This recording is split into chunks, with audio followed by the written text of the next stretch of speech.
ಗೋವರ್ಧನ ಗಿರಿಯನ್ನು ಎತ್ತಿದ ಶ್ರೀಕೃಷ್ಣ. ಯಮುನೆಯ ಉಪವನದಲ್ಲಿ ಒಮ್ಮೆ ಗೋಪ ವೃದ್ಧರೆಲ್ಲ ಸೇರಿಕೊಂಡು ನಂದಗೋಪನ ನೇತೃತ್ವದಲ್ಲಿ ಇಂದ್ರಪೂಜಾ ಉತ್ಸವವನ್ನು ಮಾಡಲು ಸಿದ್ಧತೆ ನಡೆಸಿದರು. ಆ ಸಂಭ್ರಮವನ್ನು ನೋಡಿದ ಕೃಷ್ಣ ತನ್ನ ತಂದೆ ನಂದಗೋಪನಲ್ಲಿ ಉತ್ಸವದ ಔಚಿತ್ಯವೇನೆಂದು ಕೇಳಿದ. ಆಗ ನಂದಗೋಪ, ಇಂದ್ರನು ಅಗ್ನಿ ವಾಯು ವರುಣರಿಗೆ ಅಧಿಪತಿಯಲ್ಲವೇ ಕಂದ? ನಮಗೆ ಕಾಲಕಾಲಕ್ಕೆ ಮಳೆ ಬೆಳೆ ಆಗುತ್ತಿರುವುದು ಅವನಿಂದಲೇ. ಅದಕ್ಕಾಗಿ ಇಂದ್ರನ ಮನಸ್ಸಿಗೆ ಪ್ರೀತಿಯಾಗುವಂತೆ ಈ ಪೂಜಾ ವಿಧಿಯನ್ನು ಮಾಡುತ್ತಿದ್ದೇವೆ ಎಂದ. ಕೃಷ್ಣನಿಗೆ ಆ ಮಾತು ತೃಪ್ತಿಯಾಗಲಿಲ್ಲ. ಅಪ್ಪ, ನಾವು ನಮ್ಮ ಕರ್ಮಗಳನ್ನು ಚಾಚೂ ತಪ್ಪದೆ ಮಾಡುತ್ತಿರಬೇಕು. ನಾವು ನಮ್ಮ ಕರ್ಮಗಳನ್ನು ಸರಿಯಾಗಿ ಮಾಡಿದರೆ ದೇವರು ನಮಗೆ ತಕ್ಕ ಫಲಗಳನ್ನು ಕೊಟ್ಟೇ ಕೊಡುತ್ತಾನೆ. ಇದಕ್ಕಾಗಿ ನಾವು ಯಾಕೆ ಇಂದ್ರನಿಗೆ ಪೂಜೆ ಮಾಡಬೇಕು? ಕರ್ಮವೇ ಗುರುವಾಗಿರುತ್ತದೆ, ಈಶ್ವರನಾಗಿರುತ್ತದೆ. ಕುಲ ಪದ್ಧತಿಗೆ ಅನುಗುಣವಾಗಿ ನಾವು ನಮ್ಮ ಕರ್ಮ ಮಾಡಿದಲ್ಲಿ ಫಲವು ದೊರಕಿಯೇ ತೀರುತ್ತದೆ. ನಾವು ಗೋಪಾಲಕ ವೃತ್ತಿಯವರು. ನಮಗೆ ಗ್ರಾಮವಿಲ್ಲ, ಪಟ್ಟಣವಿಲ್ಲ, ದೇಶವಿಲ್ಲ. ಕಾಡು ಮೇಡು ವಾಸಿಗಳಾದ ನಾವು ಇಂದ್ರನ ಪೂಜೆಗಾಗಿ ತಂದ ಸಾಮಗ್ರಿಗಳಿಂದ ನಮ್ಮ ಗೋವರ್ಧನ ಬೆಟ್ಟದ ಪೂಜೆ ಯಾಕೆ ಮಾಡಬಾರದು ಎಂದ.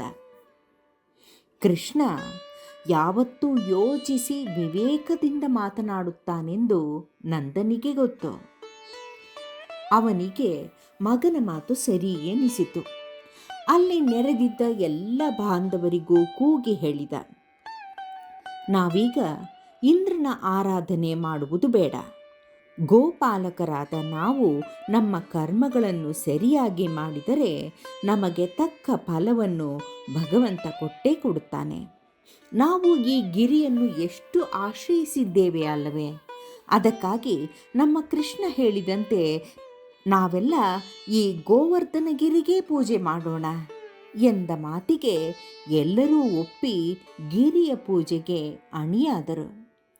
ತನ್ನಲ್ಲೇ ವಿವಿಧ ಜಾತಿಯ ಹೂವು ಹಣ್ಣುಗಳನ್ನು ಹೊಂದಿ ಸ್ವಾಲಂಕೃತವಾಗಿದ್ದ ಗೋವರ್ಧನಗಿರಿಯ ಪೂಜೆಯನ್ನು ವ್ರಜದ ಜನರೆಲ್ಲ ಸೇರಿ ಮಾಡಿ ಹಾಡಿ ಕುಣಿದಾಡಿ ಪ್ರಸಾದವನ್ನು ಉಂಡು ಸಂತಸದಿಂದ ತಮ್ಮ ತಮ್ಮ ಮನೆಗಳಿಗೆ ತೆರಳಿದರು. ವ್ರಜದ ಜನ ತನ್ನ ಪೂಜೆಯನ್ನು ಬಿಟ್ಟು ಬೆಟ್ಟದ ಪೂಜೆ ಮಾಡಿದ ಸುದ್ದಿ ತಿಳಿದ ಇಂದ್ರ ಕುಪಿತನಾದ. ಕ್ರೋಧದಿಂದ ಮೇಘಗಳನ್ನೆಲ್ಲ ಕೂಗಿ ಕರೆದು, ವನವಾಸಿಗಳಾದ ಗೊಲ್ಲರಿಗೆ ಕೊಬ್ಬು ಹೆಚ್ಚಾಗಿದೆ.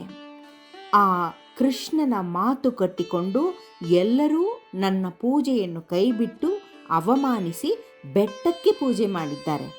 ಇವರೆಲ್ಲರನ್ನೂ ಸಾಯ ಬೀಳುವಂತೆ ಶಿಕ್ಷಿಸಬೇಕು. ಆ ನಂದನನ್ನೂ ಉಳಿದ ಗೊಲ್ಲರನ್ನೂ ದನಕರುಗಳನ್ನೂ ನೀರಿನಲ್ಲಿ ಕೊಚ್ಚಿ ಹೋಗುವಂತೆ ರಭಸದಿಂದ ಧಾರಾಕಾರ ಮಳೆ ಸುರಿಸಿ ಮೇಘಗಳೇ ಎಂದು ಮೇಘಗಳಿಗೆಲ್ಲ ಪ್ರಚೋದಿಸಿ ಕಳಿಸಿದನು. ಚಟಪಟ ಎಂದು ಆರಂಭವಾದ ಮಳೆ ಉಧೋ ಉಧೋ ಎಂದು ಸುರಿಯತೊಡಗಿತು.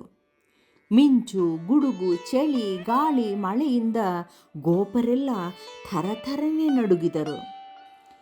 ಇದೇನು ಹೀಗಾಯಿತು ಕೃಷ್ಣ? ಈ ಮಳೆ ನಮ್ಮನ್ನೇ ಹೊತ್ತೊಯ್ಯುವ ಹಾಗೆ ಸುರಿಯುತ್ತಿದೆಯಲ್ಲ. ಜೀವ ಉಳಿಯುವುದೇ ಇಲ್ಲ ಎಂಬ ಆತಂಕವಾಗಿದೆ. ಏನು ಮಾಡುವುದು ಎಂದು ಎಲ್ಲ ಕೃಷ್ಣನ ಬಳಿ ಬಂದರು. ಕೃಷ್ಣ ಕ್ಷಣ ಮಾತ್ರದಲ್ಲಿ ಇದು ಕುಪಿತನಾದ ಇಂದ್ರನ ಕೆಲಸ ಎಂದು ತಿಳಿದುಕೊಂಡ. ಈ ಇಂದ್ರನ ಉಪಟಳಕ್ಕೆ ಮಣಿಯಬಾರದು.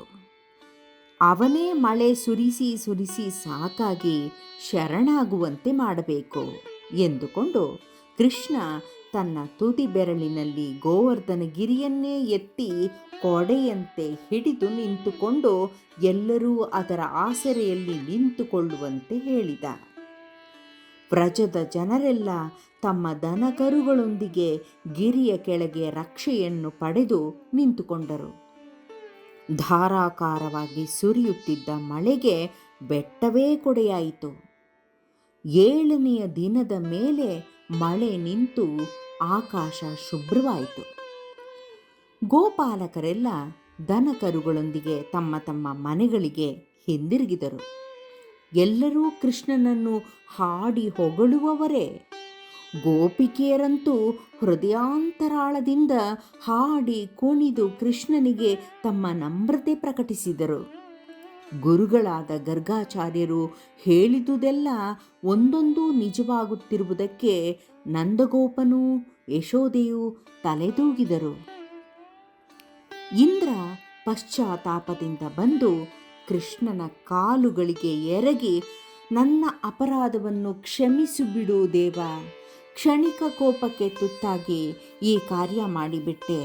ನೀನು ಚಿಕ್ಕ ಬಾಲಕ ಎಂದು ಎಣಿಸಿ ತಪ್ಪು ಮಾಡಿದೆ. ಆದರೆ ನೀನು ಜಗತ್ರಕ್ಷಕನೆಂದು, ನಮ್ಮೆಲ್ಲರಿಗೂ ತಂದೆ ಎಂದು ಈಗ ತಿಳಿದುಕೊಂಡೆ. ಇನ್ನೆಂದೂ ಇಂತಹ ಕಾರ್ಯ ಮಾಡುವುದಿಲ್ಲ ಎಂದು ಗೋಳಾಡಿದ. ಕೃಷ್ಣ ಮುಗುಳು ನಕ್ಕು ಅವನನ್ನು ಸಂತೈಸಿ ಬೀಳ್ಕೊಟ್ಟ. ಇಂದ್ರನ ಈ ಪ್ರಹಸನ ತಿಳಿದಿದ್ದರೂ ಒಮ್ಮೆ ವರುಣನಿಂದ ಒಂದು ತಪ್ಪಾಗಿ ಹೋಯಿತು. ಒಂದು ಏಕಾದಶಿಯಂದು ನಂದಗೋಪ ನಿರಾಹಾರಿಯಾಗಿದ್ದು 12ಯ ದಿನದಂದು ಯಮುನಾ ನದಿಗೆ ಸ್ನಾನಕ್ಕೆಂದು ಹೋದನು. ಅವನು ಮುಳುಗು ಹಾಕುತ್ತಿದ್ದಂತೆ ಅಸುರಿ ವೇಳೆಯಲ್ಲಿ ನೀರಿಗೆ ಇಳಿದಿದ್ದಾನೆಂದು ವರುಣನ ಸೇವಕನೊಬ್ಬ ಅವನನ್ನು ತನ್ನೊಡೆಯನ ಬಳಿಗೆ ಒಯ್ದನು. ನಂದಗೋಪ ಕೃಷ್ಣ ಕೃಷ್ಣ ಎಂದು ಕನವರಿಸಿ ಕರೆದ. ಆಗ ಕೃಷ್ಣನು ಅಲ್ಲಿಗೆ ಬಂದು ವರುಣನನ್ನು ಎದುರುಗೊಂಡ. ವರುಣನು, ನನ್ನ ಸೇವಕ ಅರಿಯದೆ ನಿನ್ನ ತಂದೆಯನ್ನು ಹೊತ್ತು ತಂದು ಬಿಟ್ಟಿದ್ದಾನೆ. ಇದಕ್ಕಾಗಿ ನೀನು ನನ್ನ ಮೇಲೆ ಕೋಪ ಪ್ರಕಟಿಸಬೇಡಪ್ಪ ದೇವ. ಈಗಿಂದೀಗಲೇ ನಂದಗೋಪನನ್ನು ಬಿಡುಗಡೆ ಮಾಡಿ ನಿನ್ನೊಂದಿಗೆ ಕಳಿಸಿಕೊಡುತ್ತೇನೆ ಎಂದು ಕ್ಷಮೆಯಾಚಿಸಿ ಬಿಡುಗಡೆ ಮಾಡಿದನು. ಕೃಷ್ಣ ತನ್ನ ತಂದೆ ನಂದಗೋಪನನ್ನು ಕರೆದುಕೊಂಡು ವ್ರಜಕ್ಕೆ ಹಿಂದಿರುಗಿದನು.